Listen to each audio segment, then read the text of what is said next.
Hi, everyone. How are you all doing today? Good? It's like a massive maze out there. So I'm really excited to be presenting this particular panel. We have the most amazing panelists. It should be quite fast and furious. Now, as you know, we're actually recording this for the Guardian Tech Weekly podcast. I'm Nathalie. I'm quite new to the show. Ollie Mann, who usually hosts it, is out somewhere, probably up to mischief.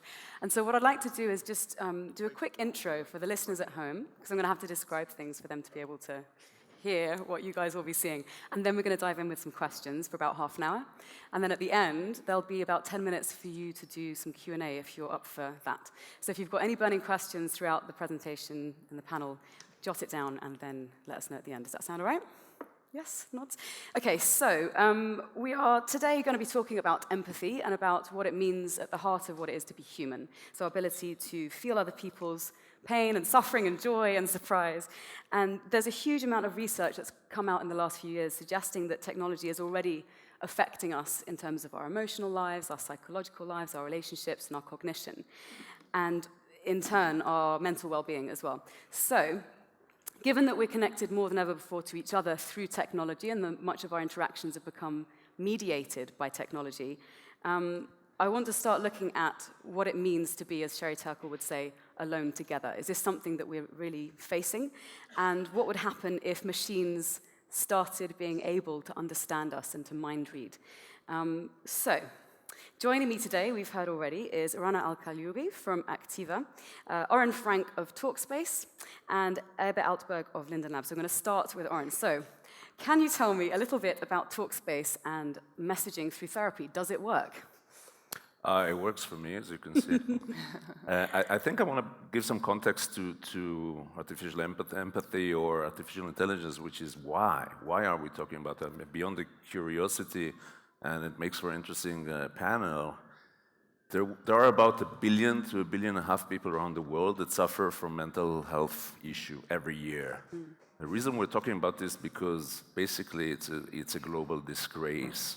Those people have no access to mental health at all, or underserved even in large countries such as the UK and USA.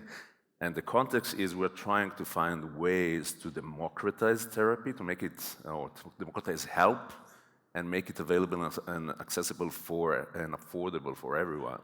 And that is why we started Talkspace, which is basically an attempt to find a way to take the wonderful profession of therapy and get everyone in this audience to have access to it. The way it works is actually, we're talking about technology and artificial intelligence, but this is traditional face-to-face therapy delivered or distributed in a completely modern way, in which instead of meeting a therapist once a week for 50 minutes and talking about their issues, what you do is you buy a week or a month of unlimited messaging, which is done mainly through texting or video or audio, just like you do on WhatsApp or on iMessage, whatever your flavor is, between a therapist and a patient.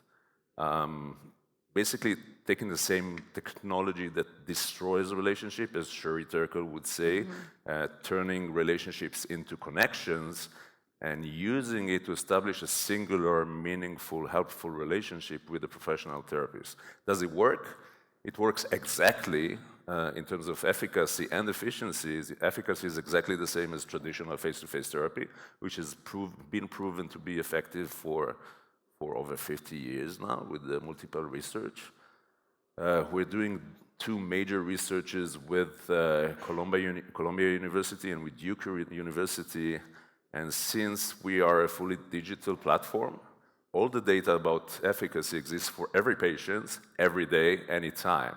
So we know in real time whether it's efficacious or not. It's not a retrospective study, and it's exactly as efficacious. So let me jump in there, Oren, with you for a second. So in terms of judging the efficacy, I think one thing that's interesting when we talk about therapy and about feeling better states of well-being, a lot of the measures are very subjective. And historically, it's been very difficult for therapists to actually say their patients are getting a return on investment, so to speak.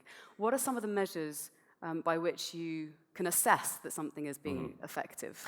So there are very widely accepted outcome measures for evidence-based therapy, which are condition-specific or general. So there's a general well-being questionnaire that we use at the beginning and in intervals of 21 days. And then in my case, since I suffer from a general anxiety disorder, I will follow up with this survey, and also something called WAI, which measures the quality of the relationship between the therapist and the patient. So every research or every therapy, well-run therapy network or practice will use exactly the same measures. So we're comparing apples to apples. So before we jump in with Rana and some of her interesting tech, I want to kind of make a bridge here. So if we're talking about people still communicating with people through technology, do you envisage there being a time at which, and I know that some platforms are already trying to do this, at which we can create a bank of responses that then removes the human therapist from the loop, so bringing us back to this theme of machines and AI, and then I'm going to come to you. What do you think, Oren? So yes and no. Eventually, yes, but I think it took technology to go 20 years to go from I want to send a text message over a digital network to I'll find a taxi with an application. Since 1995 till Uber, and I think it's going to take at least another 20 years for us to be able to speak about computing, combination of hardware and software that will even remotely be capable of mimicking, not replicating, but mimicking the very special human way of thinking, which we tend to call emotions. We have several ways of thinking, and we use it in different ways to react to different problems. This is, if you guys are interested, you should read a friend of yours that's called Marvin Minsky. He wrote a lot about this. And basically, when we're being asked how long is it going to take us to get from here to New York, we use a part of the brain that's very easy to mimic in terms of computing. And when we're being asked what made your last relationship end, that's a very different thought process that's based via emotions. So in my humble opinion, until machines will be able to really decipher that and replicate it, it's going to take a while. In the meanwhile, yes, very clever templates and decision trees. Magic is something that is not real. Making the user that interacts with a computer program believe that this is a person or engaging deeply enough with it, definitely interesting. And for me personally, it's very, very interesting because the marginal cost of distributing software is, as we all know, zero. Very low. And going back to the beginning of the discussion, this is a way to deliver free help to everyone. Is it going to be as good as therapy in the foreseeable future? Of course not. But as someone just said on center stage, would you rather walk to New York or just fly first class? You know, are you going to walk or use a Ferrari? I think was the metaphor. Yeah, getting a Toyota is going to get you there just fine. You know, so on the range of getting no help to getting help that at this point in time is imperfect, I vote for the latter. Great. I think we could all probably say yes to that. So let's move from that into a little bit more the tech that we're going to use. So Rana el Kaliouby of Affectiva, you're the co-founder. Can you tell us a little bit about your work with MIT and spearheading this fascinating technology, and then maybe we can open the magic up to the floor. Sure. So our belief is that emotions matter, and emotions influence every aspect of our lives, from obviously our mental health and well-being to just simply how we learn and how we interact with each other. And my realization coming into this field over 15 years ago was that, A, I'm spending way too much time with my devices, probably like the rest of us, but these devices have absolutely no clue how we're feeling. You know, I could be sad or I could be really stressed because of an upcoming deadline, and my phone has absolutely no idea. So that got me thinking. But also I realized that, as you rightly said, a lot of our communication today is mediated by technology, and that's not going away. I mean, I look at my 12-year-old daughter, and you know, the way she communicates with her friends and our family is through technology. That's her window to the rest of the world. And I find it really hard to imagine a solution that does not include technology in the future. So when we talk about empathy, I feel like we need to endow these machines and these devices with the ability to sense our emotions, adapt to them, express them, communicate them, translate them. And so, you know, a lot of my work at MIT was about building devices that help people read and respond to emotions, and I focus specifically on mental health disorders and autism in particular. But along the way, started getting a lot of industry interest in our technology. So, you know, we would be demoing this device for autistic kids, and Procter & Gamble would walk up to us and they'd say, "Oh, have you thought about using this for product testing? We'd love to use it to test our, latest shampoos." or Toyota would say, "You know, what about drowsy driving detection?" So about 5 years ago, Ross Picard, who's a professor at MIT, and myself kind of made the decision to go from academia to business, which was not part of my plan.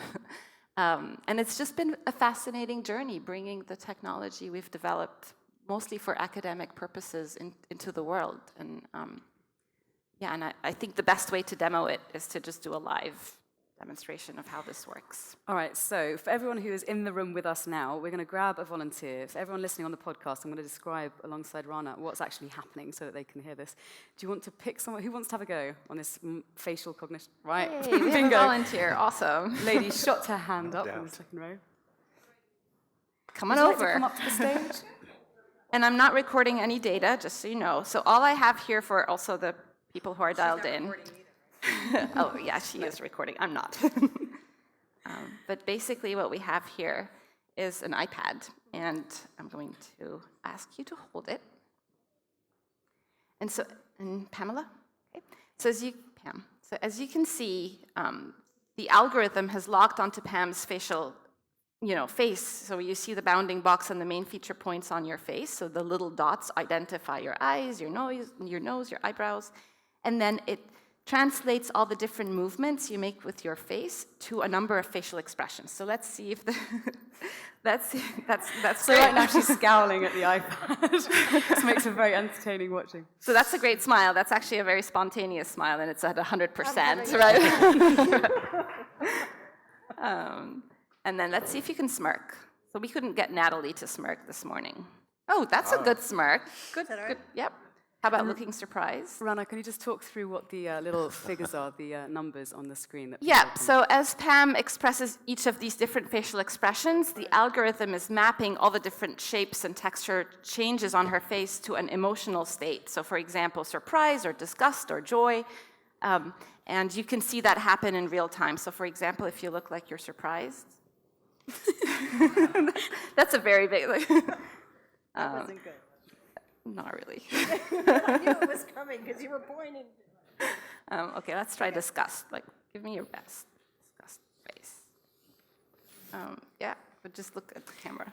Okay, so they're still looking into the screen and trying to map different expressions Exactly. that kind of look a bit funny. Yeah, so that's contempt. So you can see how the building blocks of these facial expressions are mapping into a number of emotional states. And then I'll show you one of the kind of popular use cases of this technology, and it's essentially using how we respond to content to understand whether you're engaged with online videos, TV shows, movie trailers. So I'll just let you watch this. So now Pam's going to watch a video, and it's going to track her emotional responses while she watches the animation. Can we have audio? What's the name of this film? Inside Out, isn't it? Inside Out, exactly. So it's Inside Out, and it's about the mind of a little girl and the different emotions in her brain. Can we have audio again? Is this going to run? Ready? Ready? Okay. So Pam's going to watch a short video clip from Inside Out, and you'll see at the bottom, oh, we're not getting audio.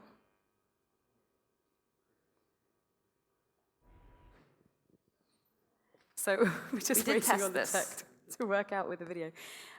Is there any audio coming through, or shall we just keep going? Sorry, you guys at the front, you can see this. Okay. Keep going? Go on. Yeah, I mean, you get the idea. You can see Pam's real-time emotion responses at the bottom there. So if you smile, for example, you can see the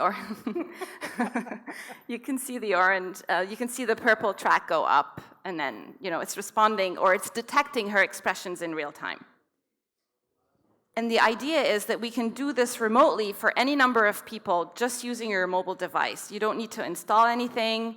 It's just very, very scalable because it's just using the camera that's on most of our devices. And then at the end, we're able to aggregate her emotional response and identify how emotionally engaged is she with this content. So you were pretty high emotionally engaged, you were pretty expressive. And then, great, thank you so much. Thank you.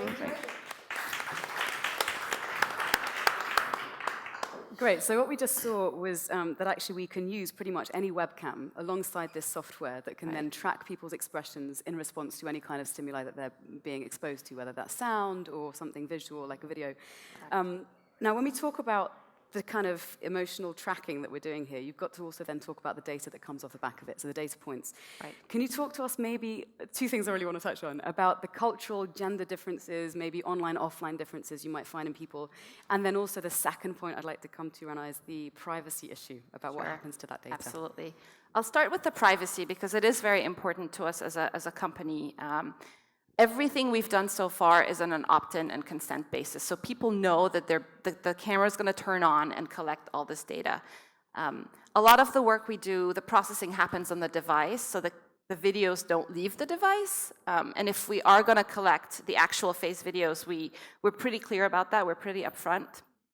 And my personal belief is there needs to be an incentive. So that, it's a value kind of benefit cost equation. If you provide enough benefit, people will be willing to share this data with you.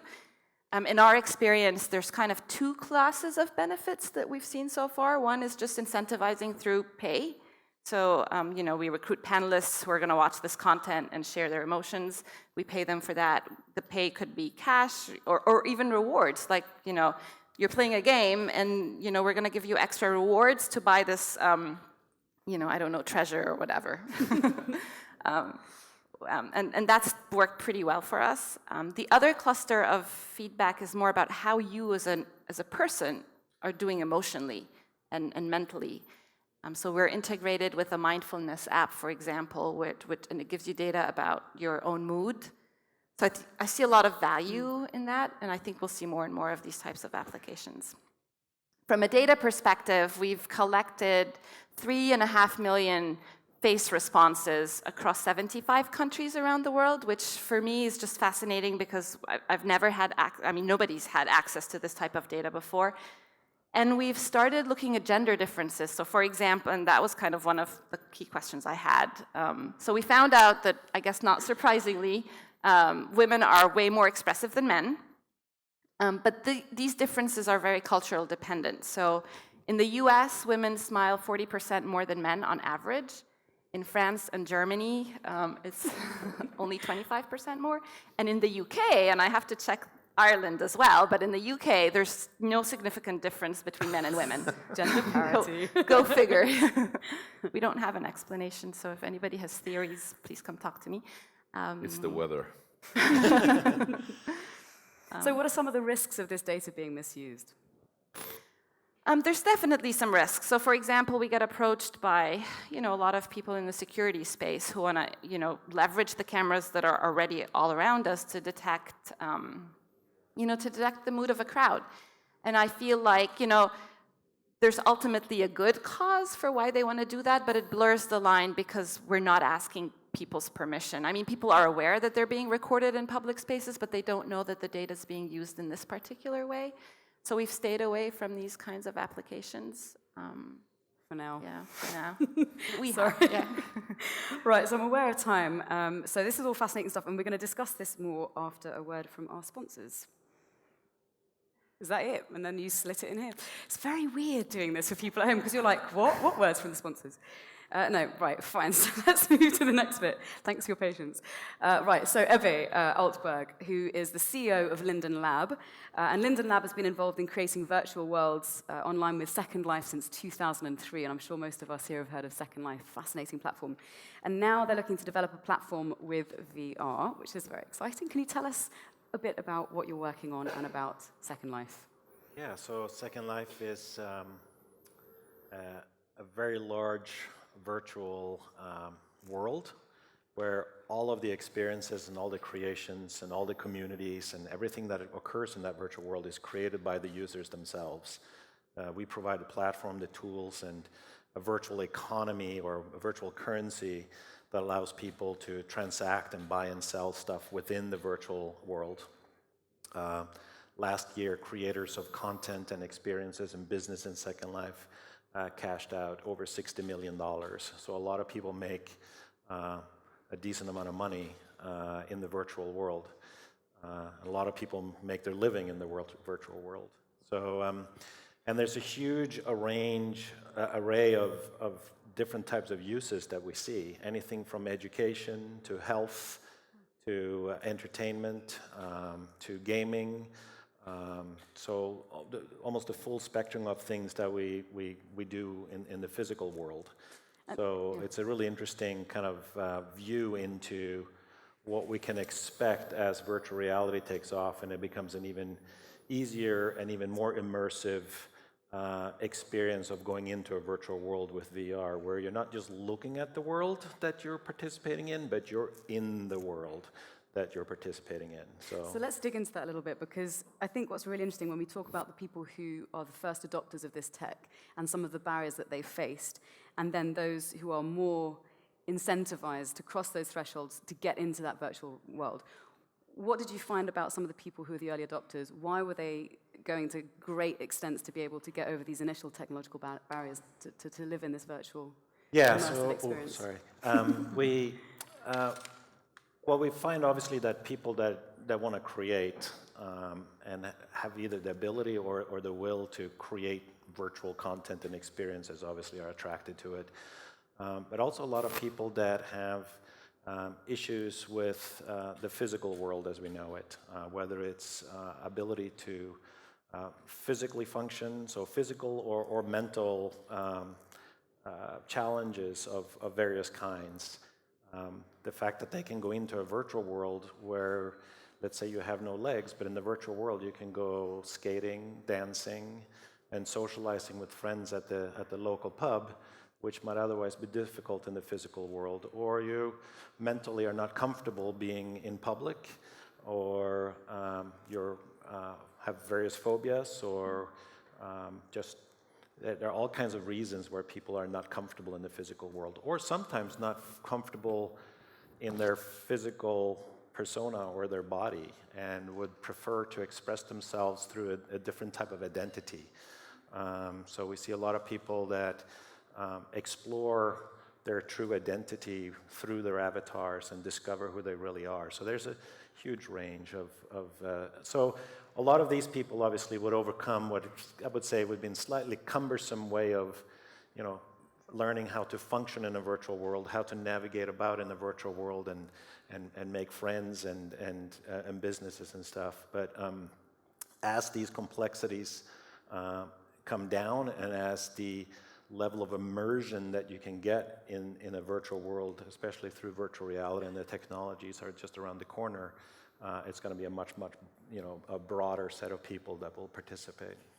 So as we've heard about some of the other sort of types of technology that are allowing people to connect, whether it's through machinery or through facial recognition, do you think that VR stands to help us empathize more with one another, or do you think it's going to get us further apart? I definitely believe it's more. There's, for some of the things I already spoke to, a way for people to participate in situations that otherwise couldn't or wouldn't participate in. And because of the simulation that you can put, and scenarios you can put people in, you can actually understand what it's like to be someone else. What is it like to be old? What is it like to be of a different sex? Or what is it like to be of a different race? And that's already been tested, that people that have those experiences of being someone else, looking down at your own avatar and seeing a different skin color, or looking in the mirror and seeing a different sex, the way you then in the future interact with in those situations in the physical world actually change. So that's been tested. And there's one interesting example, a couple of interesting examples. Jeremy Bailenson, who have studied virtual reality for about 20 years at Stanford University, has one of the most premier virtual reality labs. I did a number of experiments that he runs with people to test how virtual reality can sort of affect change in people. One simple test was three test groups to see what we could do to help reduce paper consumption. A group would read about paper consumption, what it's doing to our environment. Another group would watch videos, and the third group would do what I did, which was go into the virtual reality world and chainsaw down trees. That group dropped paper consumption more than the other two groups, but it could actually empathize with what it means to consume paper. He's also tested some of the scenarios I mentioned earlier about changing age and sex and race and how that affects people's empathy towards others, or this test where people that have an opportunity to be a superhero in the virtual world, where you fly around and you have to find some kid that needs an insulin shot, and you give them the insulin shot, and that saves the kid. That person, after, becomes more helpful in the real world. So there are ways to impact people through virtual experiences, and especially with virtual reality, your brain does not distinguish between the physical and the real. It is just as real and generates just as much of memories and an experience, even though it's virtual. So it's extremely impactful. So let's touch a little bit on how people are affected by living multiple lives online, and then I'm going to throw the floor open so we can start bringing everyone back in. So how are people affected by living multiple lives? Is it making us fragmented as selves, or do you find that people are better able to feel maybe more fulfilled, perhaps? Well, I think it's a positive when people have an opportunity to explore themselves and put themselves in situations that they otherwise couldn't put themselves into and feel safe doing it. So it's a way for people, and especially in VR, where this is experiential learning. It affects you as if you really did it. So I think it's really important for people to be able to play these different roles and try to find out who they really are, and also be able to try what it's like to be others, and that's been proven to be powerful. So yeah, obviously very positive and optimistic about it. Excellent. Looks like we should all be getting into those virtual worlds. So how many people would like to ask questions? Do you want to whack your hand up? We've got a roving mic. Okay, so 2 at the front here. Just going to check that the mic is on. Okay, we saw in Norway a couple of years ago a guy who went really mad and killed 75 people, right? And we heard that he actually learned shooting over a game. But a lot of people would also say, well, that's not true, he couldn't learn that. But what do you think about that? Rana, would you like to jump in? For me? Yeah, I think this is a Yeah, great question. so, well, there's been quite a few studies on whether, violence in gaming impacts people, and ultimately, anyone can choose to do whatever they want. I don't know if it can, prevent people from having these types of experiences. I think it could be situations where someone is using technology, or whether it's virtual worlds or whatever, for bad. But the good just completely drowns it out, almost. So it's something to be mindful of. And you could also argue that there's a lot of people that, being able to act out that aggression in the virtual space is sure as a hell a lot better than them doing it in the physical world. So I don't know if there's anything we can ultimately do about certain individuals acting out in that way. I'm hopeful that actually over time virtual worlds would enable that person to actually have maybe the opportunity to connect with other people and make different choices in his life than the terrible things he ended up doing. Or maybe we can use the facial recognition Exactly. to realize that there's something wrong and then put him onto the Yeah, therapy get them help, testing service. exactly. I'm actually a little less optimistic about you are? that. I completely agree with Ebbe's point about no connection between violence in game and violence in the real world. There's a separation. But personally, I think that technology doesn't know what it wants, and with that I agree that people will use it. But what we do see is, I actually think that Facebook and Instagram, in an X amount of time, that could be 2 years or 10 years, will be the new cigarettes. In a sense that people will understand that using that causes a lot of damage and needs a lot of moderation, a lot of curation, and a lot of respect for the damaging potential of those platforms. What we see on social media is that people don't live real lives, and they use it as an excuse to generate this huge gap between their ideal or idealized self and their real lives. I think it's an iceberg in which you see people on Instagram are showing the perfectly captured and curated moments, but they don't show the rest. And I think it's not a coincidence that there is a direct correlation between the growth of Instagram and the growth of eating disorders. Those two graphs are completely parallel. So technology is dangerous. It's dangerous for our mental fabric, especially with young people that have not yet developed the set of selves that they need to be. And I think we should be very mindful about that, especially when dealing with our children. Right, should we take a second question? There's one at the back. Okay.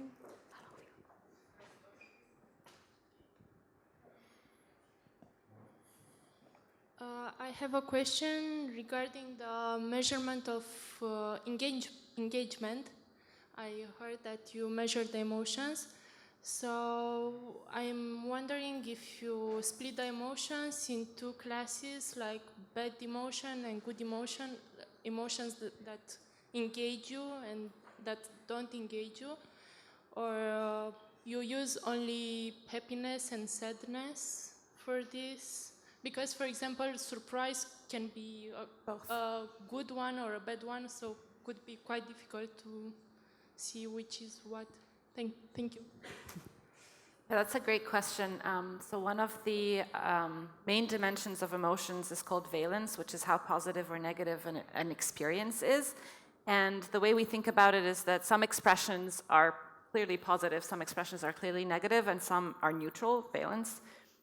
And so we're able to map these building blocks into a valence score, and it's one of our most popular scores because it just gives you an overall sense of how the person's doing.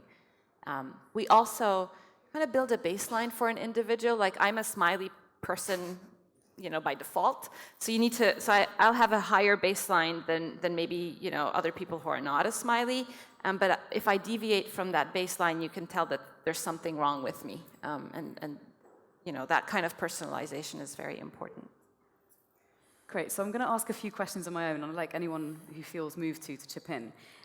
Given what we've heard and the fact that VR technology is becoming much more accessible, much easier for people to get access to, what do you think are going to be the biggest trends over the next 5 years? Trends, you said? Yes, Ebbe, do you want to answer that one? Well, I think ultimately VR will impact almost everything. Whether it's health, education, when you have the ability to be anybody, anywhere, anytime, that's extremely liberating and at a low cost comparatively to what your options are today. So the way we work, the way we learn, training, it's going to impact almost everything. And I'm talking, many, many years. VR will not be sort of in super common use for the next few years. But if you talk 5, 10, 15, 20 years, it's going to be extremely useful in so many ways. The way you can learn things by experiencing and doing as opposed to just reading or watching is very impactful, and that impacts almost everything. So, Oren, I'm going to throw over to you now. Do you think that, because you've got a slightly more dystopian, or some might say realistic vision of what the future may hold? Realistic, you mean, yeah. Given, for instance, all the data that Facebook holds, and I know that they've done some interesting research a couple of years ago with the Cambridge Psychometrics Lab looking at likes and extracting likes from a profile, and then being able to predict things such as your level of affluence, whether you're gay or straight, whether your parents are together or divorced, whether you're likely to take narcotics, all of this sort of stuff, basically just correlated with anyone's Facebook likes. Given that they can do that much now, and so much more that we're not aware of, what are your fears as to how emotion and psychological content might later be used? So I think to your previous question about the trends, I think we're deep in the age of data, and it has only began, and I see that developing massively in the next 5 to 10 years, and I think that's a core thing. I think VR is going to take a little more to mature because it can replicate some experiences very, very correctly, but many others that we take completely for granted in a physical world, it's very far from achieving.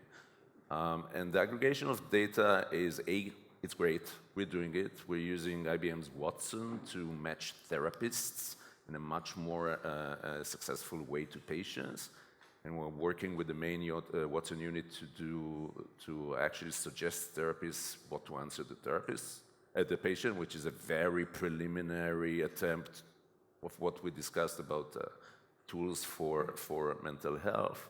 But I think there's a crash happening, which is, I think most of us, maybe this audience is a little different, is completely unaware of the amounts of data and data trails that we leave behind, and the amount of bodies and organizations and people that can actually access this data and learn by association, by correlation, so much about us. Many of us, I made a conscious decision, which is I take into calculation the fact that whatever I say and do on digital media is going to last there forever, and it's completely irreversible. I think awareness is a good beginning, but I wouldn't say dystopian, but I think large corporations, and I think Rana spoke about it, P&G would be very interested in her amazing technology. And I'm not sure that it's for the best reasons in the world, because I think it's basically going to be used to make sure they sell us more stuff that we don't really need. So on that note, because I know that we're running out of time, there's a lot of agreement here for that room. Let's end with you, Rana. What are your thoughts about what potentially might happen if guardians such as yourself, who say, actually, we're not going to use this for malevolent means, once you're out of the way, as happens, we die off, whatever. What happens I actually want to paint a different picture. So we all know that emotional intelligence is really critical in our everyday lives, right? Like people who have higher EQ. People who have higher EQ are just more likable, they're more persuasive, they're actually healthier, they're more successful in their lives. And we see a very similar trend with technology. So if your social robot is more empathetic and it's helping you lose weight, it's going to be more effective. Or if it's helping you become, become less depressed or less anxious or less stressed. So I really believe that, ultimately all these devices that we connect and communicate with will have something very similar to the GPS chip that's on all our devices. We call it the emotion chip. And it would sense and adapt to your emotions in real time, hopefully helping you, become healthier, learn better, and be more productive.